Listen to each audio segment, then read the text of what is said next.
Trong một hai tư tươngជាមួយនឹងការកំណត់ទៅលើល្បឿននៃម៉ោងដែលយើងប្រើប្រាស់នៅលើ computers ល្បឿនរបស់ខ្ញុំនេះគឺខ្ញុំយកលេខ10អូខេដើម្បីកំណត់ល្បឿនម៉ោងយើងត្រូវទៅ setting អូខេបន្តមកទៀតយើងទៅ accessibility បន្តមកទៀតយើងយកពាក្យ click លើពាក្យ mouse pointer and touch បន្តមកទៀតមកយើង scroll ចុះក្រោម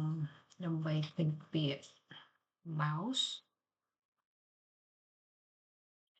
ពេលនោះយើងនឹងឃើញពាក្យមួយទៀតដែលគេដាក់ថា mouse pointer speed មានន័យថាល្បឿនរបស់ mouse ដែលយើងប្រើនៅលើ computer ជាងជាក់ស្ដែងកន្លែងនេះគឺបង្ហាញថាលេខ10គឺវាមានត្រឹមលេខ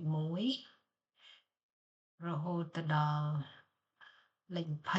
20លេខ1មានន័យថាយឺតលេខ20មានន័យថាលឿនបំផុតអញ្ចឹងលឿនបំផុតគឺវាមានល្បឿនបែបនេះនៅពេលដែលយើងប្រើប្រាស់វាប៉ុន្តែនៅពេលដែលលេខ1គឺយឺតបំផុតខ្ញុំព្យាយាមអស់